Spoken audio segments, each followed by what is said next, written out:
Ak sa vám stáva, že vám niekedy robí problém zorientovať sa v prejave druhej strany, že si nepamätáte, čo presne povedala len pred chvíľou, že sa horšie koncentrujete a jednoducho si neviete z toho jej prejavu zobrať ten hlavný message, tak vám môže poslúžiť taká jednoduchá pragmatická vec, ako je papier a pero.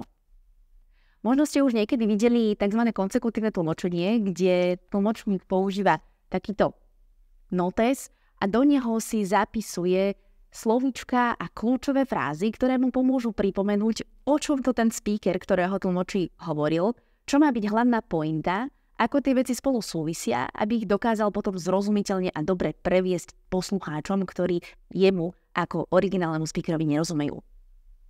Vy možno vo väčšine situácií nepotrebujete vyslovene tlmočiť a prevádzať slová z jedného jazyka do druhého, ale iste sa potrebujete vedieť sústrediť, zorientovať sa v prejave druhého človeka, aby ste na neho mohli dobre, kvalitne a zmysluplne zareagovať.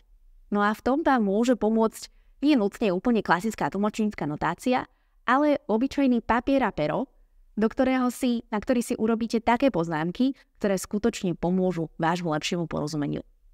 Z mojej skúsenosti najlepšie si človek osvojuje nové veci, keď s nimi začne hneď.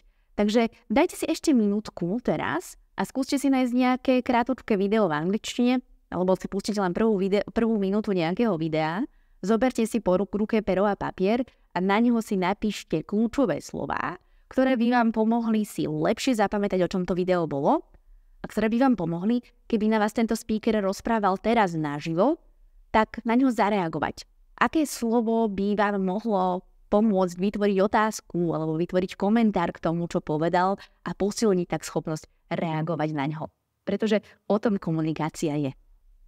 Takže ešte raz v skratke, zapisujte si kľúčové slová po vzore tlmočníckej notácie, ktorá vám pomôže zorientovať sa, zapamätať si a dať tiež druhej strane najavo, že ju skutočne počúvate a vnímate, ktorá vám pomôže tá notácia, tie poznámky nadviazať reakciu, aj keby ste sa v danom prejave trošku strátili, no a zároveň naozaj lepšie počúvať. Toľko odo mňa na dnes, ja sa na vás budem tešiť pri ďalšom videu a klasicky vás poprosím, pokiaľ sa vám moje videá páčia, o like, odber, ak ma ešte neodoberáte, a prípadne komentár s vašimi skúsenostiami z tejto oblasti. Prajem vám krásne dni, dovidenia na budúce.